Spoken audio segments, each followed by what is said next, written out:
Wade, thank you so much for showing up. There's a lot of great stuff, a lot of great insights that you have. Would love to just dive right into it. Let's do it. Awesome. So in Missouri, with your co-founder playing saxophone, belting out the blues, and then all of a sudden you guys have this vision that SaaS applications want to get connected. How did that happen? Well, it turns out you're playing the blues for a reason, and there's not much in your savings account. So you're looking, in our case, Brian and I and Mike were doing a lot of freelancing. We started to use tools like MailChimp, Stripe, QuickBooks, see the emergence of these tools, playing around in their message boards and forums, notice that there are a lot of recurring themes asking for integrations. And a lot of these message board threads are pretty old, year, 2 years old, tens, hundreds of comments asking for these. And for whatever reason, they're not getting built. So we felt like, hey, there's an opportunity here to try and help connect all of these emerging SaaS tools together and make these integrations a lot easier for the end customer to use. So we felt like the risk wasn't that we were building something that people didn't care about. We felt like people cared about it. It was just, could we make it easy enough that they could actually do it? And so we just started there. And did you guys, for those in the audience who are looking or in the throes of a startup at this point, when did you guys feel like, okay, this could be a thing, this is potentially going to be our life's work, we're going to put in a lot of effort and make this happen? Did you guys give yourselves some sort of a time frame that you want to spend trying to make this into a real business before you move back to being a side project? How did you think through that? We didn't actually have a lot of those discussions. We probably should have. We mostly just started working on it nights and weekends as a side project. I remember the first time I felt like, wow, we have something, was our very first customer. We just sort of gotten it to like a beta alpha ready stage, emailed him and said, hey, here you can have access. He emails back and says, hey, can we jump on Skype? I'm having a little problems using this. And I'm like, oh, great. So get on Skype, help him use the product, and he's stumbling through it left and right, can't figure out how to use it at all. And I'm like, oh boy, we're in trouble. Then we get to the very end, and his Zap works for the first time, and he goes, oh my God, this is gonna be so great for my business. Where do I send you money? And I'm like, we just put him through the worst experience possible, and the guy still wants to pay us. And so I was like, okay, if we can pull this off, it's gonna work. And so I felt like that was enough to keep working on this thing. Awesome. And then, Paul Graham, the founder of YC, is famous for having said, life's short, build something people want. So you guys decide that you're gonna pack your bags, potentially, at least for the short term, head out to California, join Y Combinator. What were your thoughts going in? What made you decide that that's the spot for you guys to be at? And what were the aspirations for you guys coming out of that? Yeah, at the time, our hope was, our goal is to connect all these different companies, all these different vendors, and we're in the middle of Missouri, which, I love my hometown, but there's not a lot of software going on there. For better or worse, most of those companies are happening in California. So we felt like if we were closer to there, it would make it a lot easier for us to build relationships with our partners, being close to where their headquarters are. And so YC felt like a way for us to sort of tap into an ecosystem that would help us build out this connection of apps that was really important for the product we were building. Got it. And how did you guys pick the first few apps that you're going to go? There were the ones that your, I guess, newfound buddy on Skype was kind of wanting to get you guys to build. But did you come up with, did you do a lot of market research on that side? How did you think that, okay, I think we're going to go with Salesforce next and connect it to Expensify? How did you work through that process? It was driven by customer demand predominantly. So a couple things we did. One, we had our app directory that had landing pages for the different apps that we could support. And so we paid attention to the traffic that was coming into those pages. We collected email addresses for people to vote on what they wanted next. And then also, our early beta, we charged customers for the beta. So our first customers, we said, pay $100, you get access to the lifetime of the beta, which is a pretty rare thing to do, but we felt like if you were willing to pony up some cash, you probably have a big enough problem. So through a combination of those three things, we basically were just able to build a list that was like, okay, this should be next, this should be second, this should be third, and we just started to work down that list of adding those services to the platform. And has that philosophy continued through the evolution of the company? Are you more in the kind of the Bezos camp, which is in God we trust, everybody else brings data, or the Apple and Steve Jobs' camp, which was customers don't know what they want, they will buckle at the brilliance of my product. Yeah, we tend to be closer to the data-driven side, but there is certainly a place for intuition in building products. I think a good example of this is, early on, we built out our developer platform. So that was a way to allow partners to build apps onto Zapier. We didn't have a lot of data that supported that partners would build apps. In fact, we really had one anecdote, which was we'd built out the first 50 apps ourselves, and then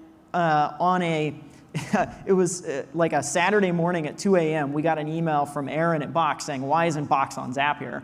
And we were like, it's still just 3 of us. We just haven't gotten to it yet. Of course, Box should be on Zapier. And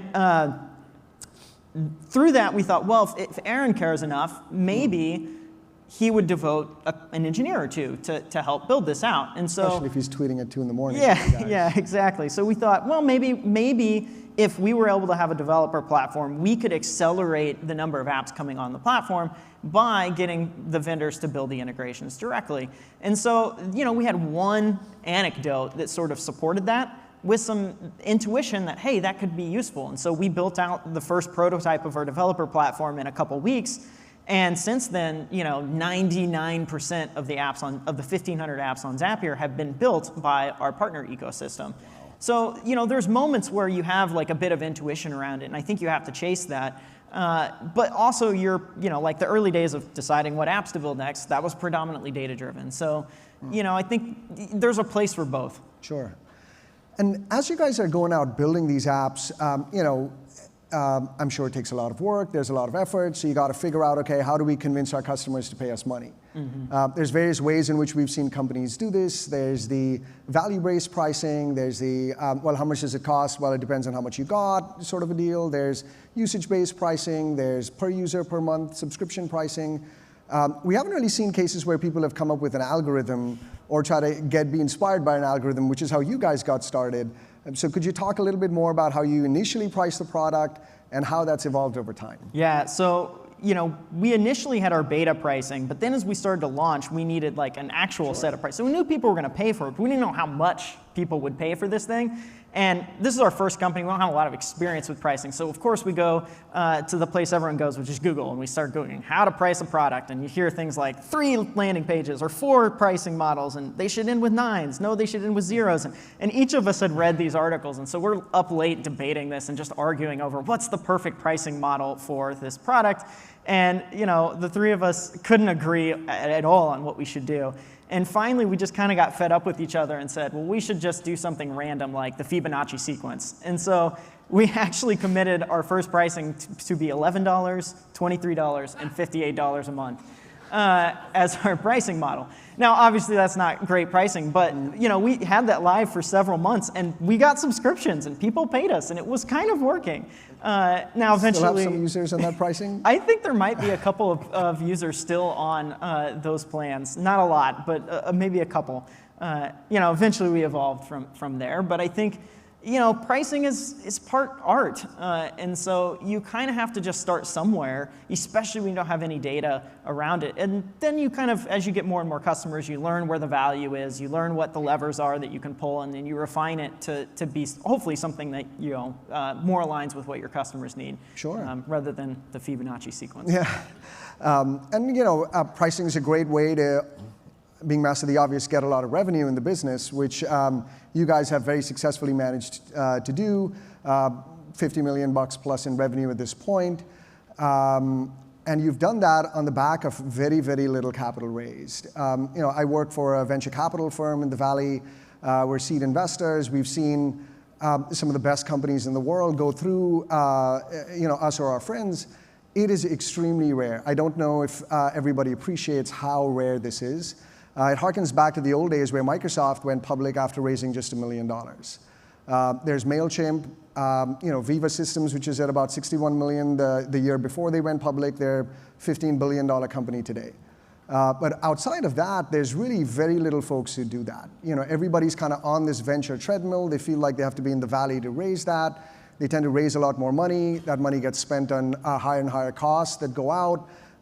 Before you know it, you've got 5 flavors of coconut water at the office that you're offering all the employees, and it spirals out of control. You guys have resisted that temptation. I'm sure folks like myself have been beating down your door. How have you managed to do that? What's your philosophy about fundraising? How do you stay so lean and capital efficient? Please shine some light on that. Yeah, a couple things. One, we've always felt like the success of our business was about making our customers successful. It wasn't about dollars raised. And so even from the very get-go, we were ferociously focused on helping our customers, be more productive at work, helping their business grow. And so we spent our time chasing that, and as long as we were shipping product, customers were growing, revenue was going, we were pretty happy with how the business was being run. We didn't feel like adding more money to the equation was our bottleneck. And so that focus on our customers was really where things went. And then if your business is growing at the healthy clip that you like, if you're meeting your goals, why take on the dilution of what a capital raise would bring, especially in Series A and Series B rounds these days? You're often diluting yourselves 20, 25% in one round, the next round's 15, 20%. So that's a lot of capital that you're taking in and dilution that you're giving to yourself, to your other shareholders that you don't need at that point in time. So we made sure that we fixated on the thing that we felt success was, which was our customer success, and then as long as we were driving towards that, nothing else mattered. And so for us, capital was never the bottleneck to making our customers successful, so we just never chased after it. Yeah, the thing we've tended to see, for what it's worth, is there's this notion that we find with companies pursuing fake growth, and we feel it's as poisonous to a company and a startup as fake news is to politics, so to speak, right? Where you're spending a lot of money. If you haven't seen the site, there's a site called VC Fund My Life, where you get all these promotions from companies where VC dollars are basically giving you free stuff, right? They're trying to pursue growth, which is not real. How do you guys think about your budgeting and forecasting and the kind of sales machine to fuel a 250 plus person company at this point? Yeah. And how do you go through that process to keep the systems aligned? Yeah. Before we hired a CFO, it was basically me just paying attention to here's what went out the door this month, and here's how much we made this month, and making mostly hiring decisions based on that, because in a software company, your payroll tends to be your biggest expense. And so it was just paying attention to saying, we made this much this month, we spent this much. That means, we have the budget to hire 1, 2, 3 more people next month. Mm-hmm. So that's where it started. When we brought in a CFO, the business got larger. We started to develop more some forecasting mechanisms. And they're still pretty simple to this day. I think simple forecasting is way better than complex models, because that's stuff that people can understand and relate to. So, what we've done this year is, we projected out a sort of baseline forecast that said, if we don't invest anything in the business, if we don't change anything, this is what we think it will grow at. We set our budgets according to that baseline forecast. So we give all of our teams and say, here's what your budgets are for the year, here's what you can spend on things. And then we step back and say, okay, now what if we do make investments in marketing, in product, in these areas?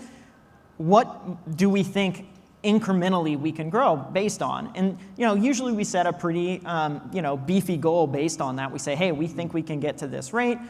We don't always get to it, but usually we far surpass that baseline model, and then that becomes incremental revenue that goes onto the balance sheet that for the next year we can use to sort of fund operations from there. So it's not a super fancy or sophisticated forecasting model, but it works for us.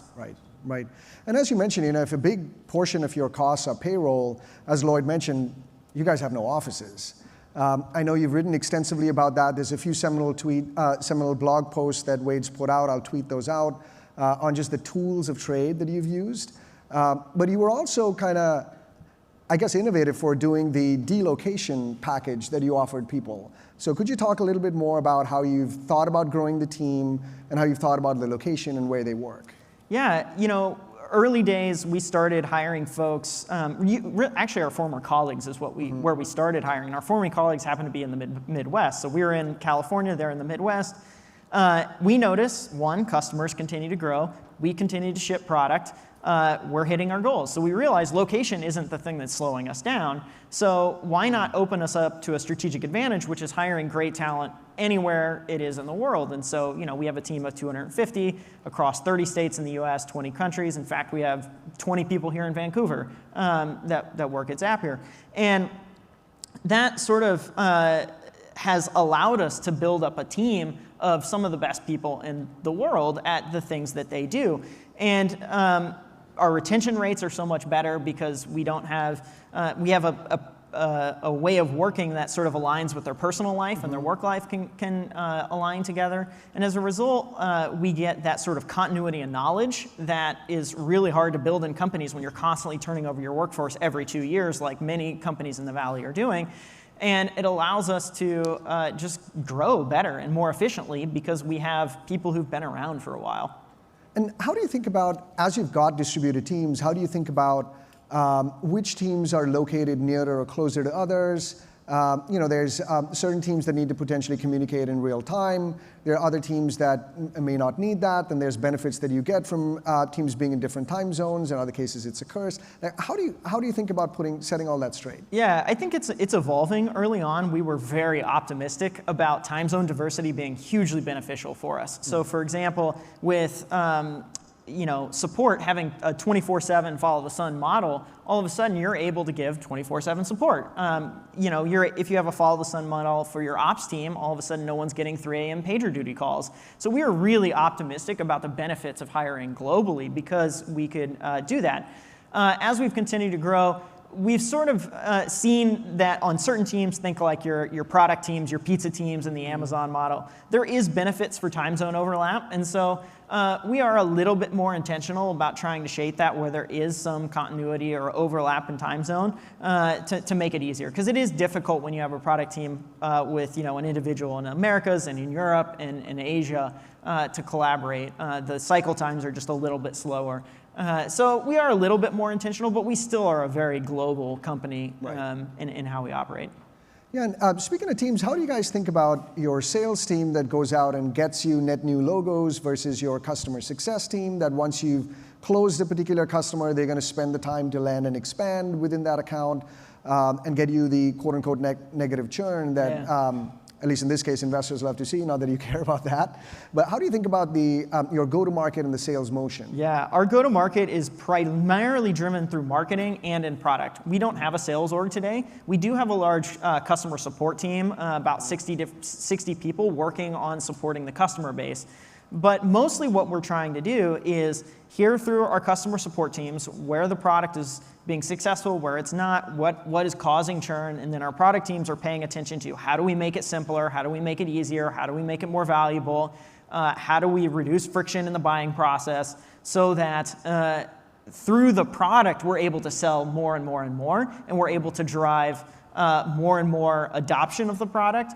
That way you don't have to have a person doing the selling. Instead, your product is doing it, your marketing, your education materials are doing that selling for you, rather than having to staff up with a pretty expensive sales org. Right, right. And since you guys are breaking new ground in several of these areas, right, or there's very few other examples, and the ones that are there are not completely the same as what you're doing, how do you think about people that you tap into to get insight from, to learn from?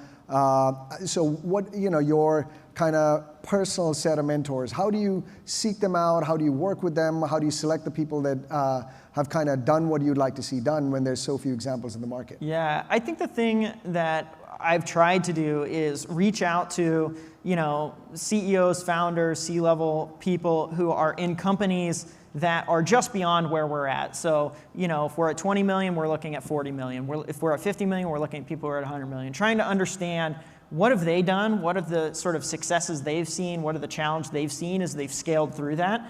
And we tend to get people who have just experienced that, who just lived that, because they tend to have very real, visceral opinions on what those things are. And then we sort of step back and try and apply those to our situations to understand, okay, what of that experience is relevant to Zapier? What of that experience isn't relevant to Zapier? And think through first principles about, okay, given that, where should we make investments? Where are the things that we should improve? A good example is I remember hearing from a bunch of folks at about the time we got to 25 million in ARR, a bunch of CEOs started asking me, do you have a CEO coach? And I'd been pretty skeptical of the coaching industry as a whole, but a whole bunch started suggesting that. And so I started going, okay, well, a bunch of smart people are suggesting that, maybe I should look into it. Turns out it's pretty valuable at that point in time to have a sort of objective third party that doesn't have a vested interest in the business, just looking out for you. And so we started using them. So those types of, that way of seeking out advice has allowed me to have kind of just-in-time learning that is relevant to the business. Fascinating. And in the few seconds that we've got left, I got to squeeze one more question in. For the folks in the audience who have companies going, with hindsight, what are the few things you wish you had done less of? Wish I would have done less of. I think there's not a lot that I wish I would have done less of. There's a lot more that I wish I would have done more of. The number one thing is we spent a lot of time on Zapier as a side project, and knowing what I know now, I would have just dived right in and gotten right onto it because of how successful it has continued to be and how big the opportunity I think is for us to help a lot of people grow their businesses. And so I wish we would have just gone full throttle in right out the gate. If it's going to be your life's work, get it done. Totally. Awesome. Thank you so much. Thank you, folks.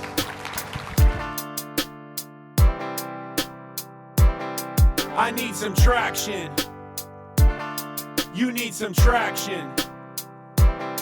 Let's get some traction.